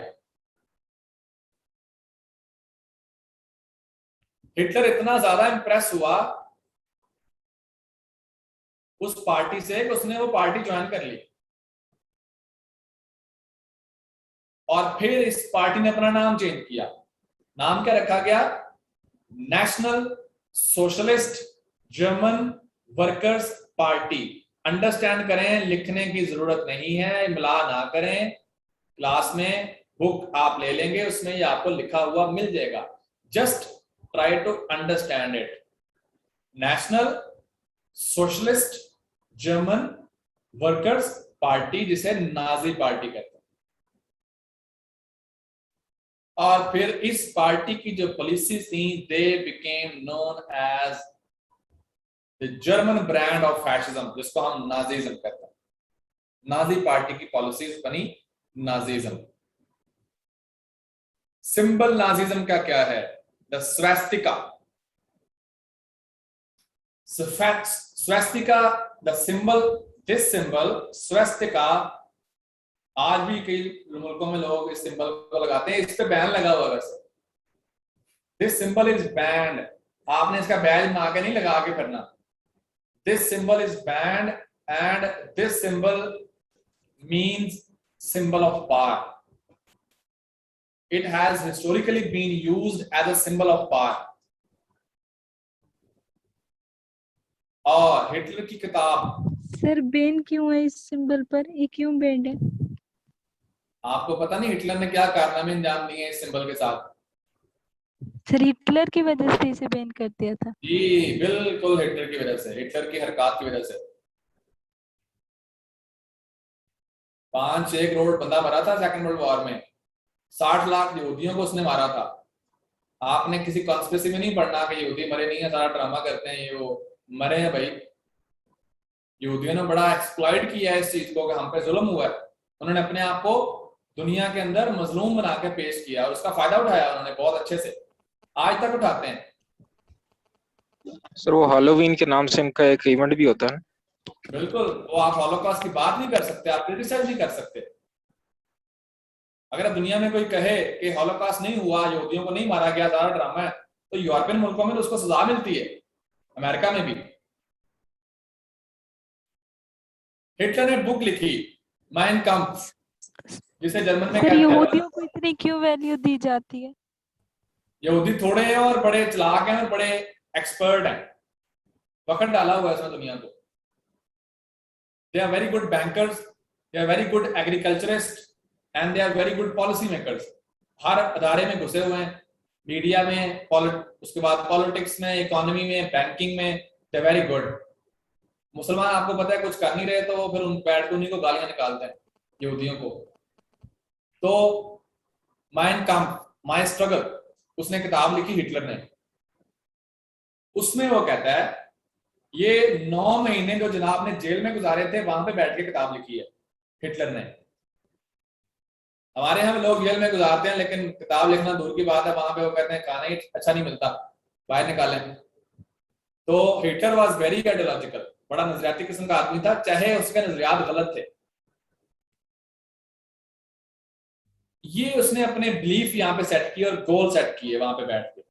जेल में आपको पता बंदे को टाइम मिलता है, और उसने कहा we are a master race, the Germans are a master race, special people. Aryan है हम। आजकल आर्यन भी अपने आप को आर्यन कहते हैं। तो हिटलर ने कहा कि we are special people, the Aryan race, master race. मुझे नहीं पता क्लास में कितने राई बैठे हैं, लेकिन कहते हैं कि हमारा भी जो सिलसिला नस्ब है वो आर्यन रेस से मिलता है, उसी का बिगड़ा हुआ नाम है। उसके बाद हिटलर ने इस बुक में वर्साइल ट्रीटी के खिलाफ नफरत, ऑब्वियसली ही हेटेड इट। उसने कहा ये तो हमारी जर्मनी की इतनी बेइज्जती, हम तो मास्टर रेस हैं और हमें इतना जलील किया है उन्होंने फर्स्ट वर्ल्ड वॉर के बाद, जो ट्रीटी की है, हमारे इलाकों पे कब्जा किया है, हम पे जुर्माने किए हैं। Like he couldn't take this insult. He said I cannot digest it. इतनी बेइज्जती नहीं हो सकती सर। उसके बाद उसने कहा कि Germany needed living space. Germany had a population of 80 million people, mean के 8 करोड़ लोगों की आबादी थी उस वक्त, जब दुनिया की इतनी आबादी नहीं थी। जब इंडिया की आबादी उस वक्त तकरीबन कोई लाइक मेरे ख्याल में 30-40 करोड़ थी, उस वक्त जर्मनी की आबादी 8 करोड़ थी। उसने कहा जर्मनी को ज्यादा एरिया चाहिए, और एरिया कहां से मिलेगा? Invasion Russia. हमला करना पड़ेगा। यस यशा, कॉलोनीज बनाने से। Russia is right. एरिया किसके पास है यूरोप में ज्यादा? रशिया के पास। तो अब रशिया डरना स्टार्ट हो गया इससे।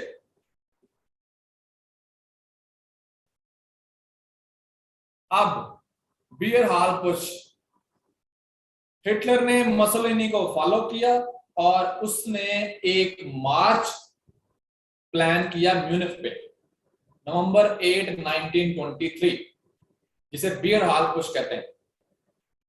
हिटलर ने सोचा कि मैं म्यूनिख पे कब्जा करता हूं, और उसके बाद फिर जिस तरह म्यूनिख आप कह लेंगे उनका लाहौर, अगर आप लाहौर पे कब्जा करें उसके बाद इस्लामाबाद पे कब्जा करना आपके लिए आसान हो जाता है। तो उसने कहा म्यूनिख पे कब्जा करके फिर बर्लिन की जो गवर्नमेंट है उसको गिराऊंगा मैं। इसे कहते हैं बियर हाल पुश, ठीक है। लेकिन ये फेल हो गया और हिटलर को उन्होंने गद्दारी के चार्जेस पे उठाया और 5 सालों के लिए जेल में डाल दिया। वेमार रिपब्लिक ने, जो वहां पे हुकूमत उस वक्त कायम थी, डेमोक्रेटिक काइंड ऑफ गवर्नमेंट, 9 महीने जेल में गुजारे। Hitler was very popular. Popular क्यों था? इन्फ्लेशन बहुत ज्यादा है, अनएम्प्लॉयमेंट बहुत ज्यादा है, इंसल्ट भी बहुत हुई है। अब एक बंदा कह रहा है मैं आपकी अनएम्प्लॉयमेंट खत्म करूंगा, इन्फ्लेशन खत्म करूंगा, आपकी इज्जत बहाल कराऊंगा, तो बंदे का खून तो खौलता है ना यार, इस बंदे को पावर में लेके आओ। इतने अच्छे नारे लगा रहा है, इतने अच्छे वादे कर रहा है, शायद। Okay, Hitler becomes chancellor. How? 1932 तक, because Hitler was very popular, his party was very popular, they became the largest political party till 1932 in Germany.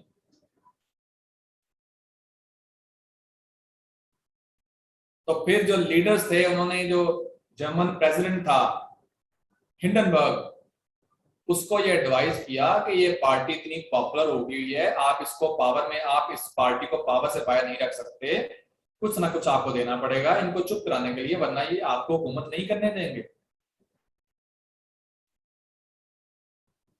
तो उन्होंने क्या किया फिर? उसने हिटलर को चांसलर बना दिया लीगली। अगेन मैं इस चीज पे फोकस कर रहा हूं कि हिटलर भी मसोलिनी की तरह कानूनी तौर पे प्रेसिडेंट की तरफ से चांसलर बनाया गया 1933 में। अब देखिएगा क्या करते हैं जनाब। उसके बाद वो इलेक्शन भी जीत गया, और फिर उसने क्या किया? उसने सिंगल पार्टी डिक्टेटरशिप कायम कर दी और नेशनल सोशलिज्म या नाजिज्म, उसने भी एक टोटलिटेरियन गवर्नमेंट बनाई मसोलिनी की तरह, और अपने आप को द फ्यूरर, द लीडर का खिताब दिया। 1933 में चांसलर बना था, और 1934 में ही became a totalitarian ruler, a dictator.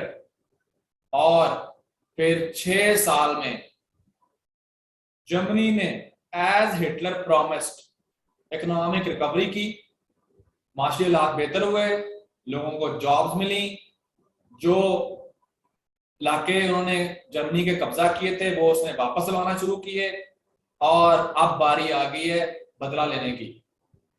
जो इंसल्ट हुई थी फर्स्ट वर्ल्ड वॉर के बाद, अब 80 लाख की आर्मी एक बंदे ने बना ली है, इकोनॉमी भी ठीक हो गई है। 80 लाख लोगों को तो मिलिट्री में जॉब मिल गई, पहली बात तो ये, don't you see that? 80 lakh लोगों को तो मिलिट्री में जॉब मिल गई है, बाकी कुछ फैक्ट्रियों में लगे होंगे, तो इतने लोगों को तो मिलिट्री कैरियर मिल गया, तो अनएम्प्लॉयमेंट तो खत्म होनी थी। इकोनॉमी उसने ठीक कर दी, वॉर इकोनॉमी बन गई, और अब इलाके वापस लेना स्टार्ट कर दिए। अब जब इलाके वापस लेना स्टार्ट किए, अब उसका दिल कर रहा है जरा इनको सबक ना सिखाया जाए, पोलैंड को, फ्रांस को, रशिया को। रशिया में तो लिविंग स्पेस आई है ना, असल में फ्रांस में हुआ था वो मुआहदा, ट्रीटी ऑफ वर्साइल, तो फ्रांस को तो सबक जरूर सिखाना। अब फ्रांस के हामी कौन कौन है? तो उसने पहले तो पार्लियामेंट में आग लगवाई हिटलर ने, और उससे न्यू इलेक्शन हो गए, उसने पार्लियामेंट्री मेजॉरिटी हासिल कर ली, ठीक है।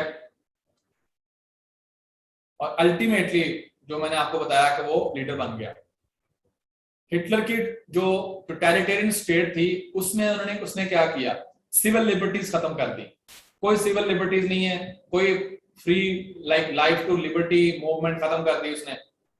और फिर उसने क्या कहा? द इनेबलिंग एक्ट उसने पास किया 1933 में, ये कानून पास किया। उससे क्या हुआ कि लेजिस्लेचर की अप्रूवल के बगैर भी वो एग्जेक्टिव जो थी वो अपनी पावर को एक्सरसाइज कर सकती थी। मीन के हमारे यहाँ क्या होता है कि जो एग्जेक्टिव है उस पर वॉच रखती है लेजिस्लेचर, जो कानून साज असेंबली है हमारी, मुकन्ना जिसे आप कहते हैं उर्दू में। तो हिटलर ने वो पाबंदी खत्म कर दी। इससे क्या हुआ कि वो लीडर बन गया, ऑल पावरफुल, कोई उस पर चेक नहीं रख सकता। दूसरी पॉलिटिकल पार्टीज को बैन कर दिया, और फिर एसएस बनाई, मीन के special forces, a protection squad. SS जो थी वो हिटलर के स्पेशल लोग थे जिनको छोटी उम्र में भर्ती किया जाता था, उनका दिमाग भरा जाता था, जिस तरह मोदी का दिमाग भरा गया है इंडिया में। तो एसएस टाइप ये स्ट्रेटजी थी मोदी वाली, जो हमारी आरएसएस है यहाँ पे इंडिया में, उसने भी वही स्ट्रेटजी रखी है। यंग लोगों को लेते हैं, उनके दिमाग को ब्रेनस्टॉर्म करते हैं और फिर उनको अपनी आइडियोलॉजी सिखाते हैं। अब जाहिर बात है उनमें फिर जो चीजें दिमाग में भरेंगे वही काम सारी जिंदगी उन्होंने करने। तो हिटलर की जो एसएस थी, it was kind of protection squad. इसका काम क्या था? जो हिटलर के दुश्मन थे उनको पकड़ना है, अरेस्ट करना है और उनको पनिश करना है। और फिर हिटलर ने पुलिस बनाई, a secret police, Gestapo. Gestapo police थी, इसका भी वही काम था जो कि एसएस का काम था, लोगों पे चेक रखना है और अपने ओपोनेंट्स को पनिश करना है। और जो हड़तालों पे उसने पाबंदी लगा दी, कोई हड़ताल नहीं कर सकता, कोई जलसा नहीं हो सकता, और लोगों को मिलिट्री के काम पे लगा दिया। मैंने आपको पहले ये पॉइंट मैं आपको भी समझा चुका हूं। इफेक्ट क्या हुआ? जर्मनी में कोई आजादी नहीं थी स्पीच करने की, लाखों लोग मरे, ज्यूज खास तौर पे तकरीबन कोई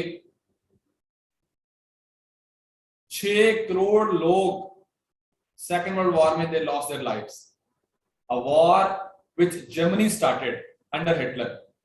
और नाजी जो है उनको आज तक लानत भेजी जाती है पूरी दुनिया में, लाइक दे आर बैंड। आज भी नाजी पार्टीज कुछ हैं जो कि अपने आप को नाजी कहलवाती हैं, लेकिन it is band world wide. German के अंदर भी, जर्मनी में भी लाइक उन्हें कहते हैं new Nazis, they are called as new Nazis. लेकिन आज भी हिटलर एक बैड एग्जांपल है। Hitler is a bad example. आपको पता होना चाहिए कि Hitler is not a good example. आज भी उसको, अब ये आपकी दोबारा हम रिकैप करते हैं आज के लेक्चर को, जो फैक्टर्स जिनकी वजह से फैसिज्म पावर में आता है। होल्ड ऑन जो the factors because of which fascism rose to power. Number 1 economic factors, number 2 treaty of Versailles, number 2 fear of communism. Russia में इनकलाब आ चुका था, तो इटली, जर्मनी जैसे मुल्कों को खतरा था कि यहाँ पे भी कहीं कम्युनिज्म की गवर्नमेंट ना आ जाए, वो निजाम यहाँ पे भी ना फैल जाए। इसी वजह से ये फाशिस्ट हो गए, मीन के अपने मुल्कों की मोहब्बत इन्होंने पैदा की लोगों के दिमागों में, ताकि ये कम्युनिज्म की तरफ ना जाएं। डेमोक्रेसी वहां पे कमजोर थी, आदत नहीं थी उनको डेमोक्रेसी की थी, जिस तरह हमारे यहाँ पे लोगों को आदत नहीं है डेमोक्रेसी की। हाँ, यहाँ पे हर बंदा जो है वो बदमाश है, हर बंदा यहाँ पे बादशाह बना होता है। रोड पे आप चले जाएं, बैंक में चले जाएं, सरकारी दफ्तर में चले जाएं, हमारी आदतें ही ऐसी हैं। उसके बाद मिडिल क्लासेस की सपोर्ट थी। इकोनॉमिक फैक्टर्स कौन कौन से थे? इकोनॉमिक इंस्टेबिलिटी थी, इन्फ्लेशन थी, अनएम्प्लॉयमेंट थी। उसके बाद treaty of Versailles. Treaty of Versailles से क्या हुआ? टेरिटरीज लूज हुई, कुछ मुल्क जलील हुए लाइक जर्मनी। उसके बाद अल्टीमेटली उन्होंने और उन पे जमाने किए गए, तो वहां पे तो एक रिजेंटमेंट फैलनी थी। They were not happy, they were disappointed. Communism से क्यों खतरा था? क्योंकि यूरोप में, यूरोपियन मुल्कों में मिडिल क्लास तो काफी ज्यादा थी जो कि फैक्ट्रियों में काम कर रही थी, और जो सरमायादार था वो पैसा बना रहा था। तो इनको खतरा था कि कहीं ऐसा ना हो कि यहाँ पे भी मजदूर आपस में मिल जाएं और वो सरमायादारों के खिलाफ खड़े हो जाएं। तो बेहतर है कि लोगों के दिलों में एक पैट्रियोटिज्म का जो आइडिया है वो डाला जाए और इनको रियासत के साथ मोहब्बत करने का कहा जाए, और इनको बताया जाए कि रियासत इज वेरी इंपॉर्टेंट। इसलिए इन्होंने फैशिज्म को प्रमोट किया कम्युनिज्म को कंट्रोल करने के लिए। डेमोक्रेसी वीक थी, और जहां पे मैंने आपको बताया इकोनॉमिक क्राइसिस हो, वहां पे डेमोक्रेसी कभी फ्लरिश नहीं कर सकती, और इनको आदत भी नहीं थी। मिडिल क्लास सपोर्ट कर रही थी फैशिज्म को। हमारे यहाँ भी जो पीटीआई के तरह सपोर्टर है, कौन है वो? मिडिल क्लास का बंदा है जो चाहता है यार ठीक है, बाहर इज्जत भी होनी चाहिए, जॉब में मिलनी चाहिए, तो ग्रीन पासपोर्ट जो हमारा ग्रीन पासपोर्ट है उसकी रिस्पेक्ट भी होनी चाहिए। मोदी को कौन ज्यादा सपोर्ट करता है? ऐसी जो पार्टीज होती हैं उनको, जो नेशनलिस्ट पार्टी होती हैं, हमारे यहाँ मोदी तो खैर उसकी तो बहुत एक्सट्रीम पॉलिसीज हैं। हमारे यहाँ जो पीटीआई की गवर्नमेंट है उसकी मिनोरिटीज का मतलब जो पॉलिसी है वो बड़ी लिबरल, बड़ी मॉडरेट किस्म की पॉलिसी है। They are trying to protect minorities. और ऑपोजिशन की पार्टीज भी जो है वो जल्द से यहाँ पे होते हैं। इंडिया में ऐसा कोई सीन नहीं है अभी। एक्सरसाइज नंबर 1, आपको ये पता होना चाहिए कि what were the causes of rise of fascism in Italy. Number 2, what were the causes of rise of Nazism in Germany. हमने ये डिस्कस की है। फिर उसके बाद कॉन्सिक्वेंसेस क्या हुए फैशिज्म के और नाजिज्म के, यूरोप के ऊपर और फिर दुनिया के ऊपर। कौन बताएगा?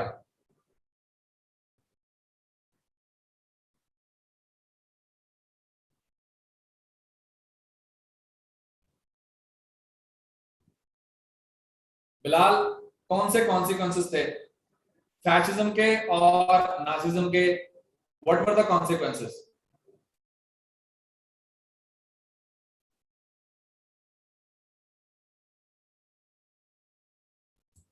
ये जो दिस बुक 2, ये IR की मेरी बुक 2 है, ठीक है। इसमें ये क्वेश्चन आपका पूरा कवर हो जाएगा रिवाइज अगर आपने करना है तो, ठीक है। लेक्चर आपने याद रखना है, बिकॉज लेक्चर में काफी चीजें होती हैं जो कि बुक में नहीं भी होती, जो कि मैं एक्सटेम्पोरे या स्पॉन्टेनियसली आपके माइंड में आती हैं and you discuss in class. उसके बाद वो आपने नोट कर लेनी होती है मेन पॉइंट्स। डिक्टेशन नहीं हमने करनी होती, मैंने आपको पहले ही कहा था। अब आपने रिवाइज करना है, गो फॉर इट, ठीक है। उसके बाद भी अगर आपने कुछ पढ़ना है तो फिर कोई आर्टिकल पढ़ लें या कहीं और से अगर आपको मटेरियल मिलता है रेलेवेंट स्टैंडर्ड, और यू कैन रीड इट। तो रिवाइज आपने करना है। होप के जो हमने आज डिस्कस किया है हमने उसको रिवाइज भी कर लिया क्लास के एंड पे। एक रीकैप आपको दिया आज फैशिज्म का, आपको पता चल गया। फर्स्ट पेपर के लिए आपने बुक नहीं लिखी जी? फर्स्ट पेपर के लिए आपने बुक नहीं लिखी? ये पढ़िए फर्स्ट पेपर वाली, लेकिन ये वाला जो क्वेश्चन है ये इसमें है, सेकंड वन। Okay sir. ठीक है सर, नाजिज्म के बारे में और फैशिज्म और इसके कॉन्सिक्वेंसेस के बारे में बुक 2 में है। या इट्स इन बुक 2, ठीक है। अभी मुझे बताएं कि फैशिज्म के और नाजिज्म के फिर कॉन्सिक्वेंसेस क्या हुए यूरोप में और दुनिया में।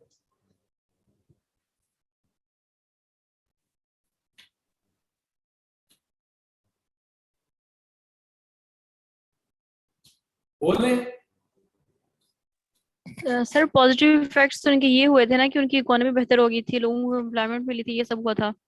और ये इसका क्वेश्चन नंबर 2 है। इस बुक का क्वेश्चन नंबर 2, क्वेश्चन नंबर 1 जो है इसके अंदर जो पहले क्वेश्चन आ चुके हैं या जो एक्सपेक्टेड क्वेश्चंस होते हैं वो भी दिए गए हैं इस बुक में। लाइक ये क्वेश्चन नंबर 2 है, ठीक है, ये क्वेश्चन नंबर 2 है, इसके साथ फिर फैशिज्म है, क्वेश्चन नंबर 2, इसके नीचे क्वेश्चन भी लिखे गए हैं, टॉपिक फैशिज्म है, इससे ऊपर वाला जो है क्वेश्चन नंबर 1 इस बुक का वो कम्युनिज्म है, उसके साथ फिर जो रेलेवेंट क्वेश्चंस हैं उसके टॉपिक्स हैं वो भी नीचे मेंशन किए गए हैं जो आपको हेल्प आउट करेंगे। तो ये आपने यहां से रिवाइज कर लेना है। ओके, कॉन्सिक्वेंसेस, यूरोप में क्या कॉन्सिक्वेंसेस आए? सर जैसे स्पेन में भी जो है ना फाशिज्म की वेव स्टार्ट हो चुकी थी और इन्होंने फिर उनकी हेल्प की थी, मतलब वहां पर भी इन्हीं तरह का इंकलाब आ गया था। नंबर 1 अगर आमना की बात करें, नंबर 1 के ये आइडियोलॉजी एक्सपैंड की दूसरे यूरोपियन कंट्रीज में। ओके, उसके बाद स्पेन में, दूसरे मुल्कों में भी। नंबर 2 बोल रहे हैं कोई? सर अनएम्प्लॉयमेंट खत्म हो गई थी सर, क्योंकि वहां पर तो जर्मनी में खत्म हुई ना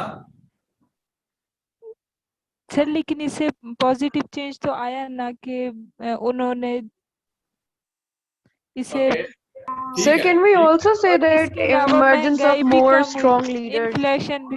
एक मिनट निमरा, एक मिनट, आपका पॉइंट आ गया, आपने कहा एम्प्लॉयमेंट खत्म हो गई थी। Okay Alina, yes. Can we also say that emergence of more strong leaders among the European countries, people start believing that it is one person, one dictator or capable leader who can change the fate of their country? Okay, ठीक है। 1920s में, 1930s में ये एक impact आता है Europe में। People start believing in the capability of strong man, strong leaders. और सर फ्रीडम ऑफ स्पीच खत्म हो गया था। ठीक है, वो लाइक सोशल में अगर आप आ जाएं। उसके बाद सेकंड वर्ल्ड वॉर स्टार्ट होती है, पहले यूरोप में स्टार्ट हुई और पूरी दुनिया में पहले वो अल्टीमेटली। डेमोक्रेसी खत्म हुई 1920s 1930s में यूरोपियन कंट्रीज में। That was also a cause, ठीक है, ये कॉन्सिक्वेंस था यूरोप में। फिर उसकी कॉज क्या थी? Fascism, the rise of fascism and Nazism. उसकी वजह से डेमोक्रेसी डिस्करेज हुई और ultimately all these circumstances led to second world war, because वो स्टार्ट की हिटलर ने। माहौल इस तरह का बन चुका था, लाइक जर्मनी वाज अगेन वहां पे मिलिट्री बिल्डअप हो चुका था, स्ट्रॉन्गेस्ट आर्मी बन चुकी है, वेपन्स भी हैं, ट्रीटी ऑफ वर्साइल्स एक कॉज है, इंसल्ट हुई है, अनएम्प्लॉयमेंट पहले थी, अब इलाके वापस लेने हैं, अपनी इज्जत को बहाल करना है। उसको बहाल करने का एक तरीका है जंग करो, अपने दुश्मनों को हराओ, उनको बताओ कि Germany did not deserve this behaviour from you, which you like the way you treated Germany did not deserve it and Germany will pay you back. So Hitler started second world war. उसने पहले इलाकों पे कब्जा करना start किया जो Germany के इलाके इन्होंने छीने थे फर्स्ट वर्ल्ड वॉर के बाद। अल्टीमेटली हिटलर थॉट कि हम तो पूरे यूरोप पे कब्जा कर सकते हैं।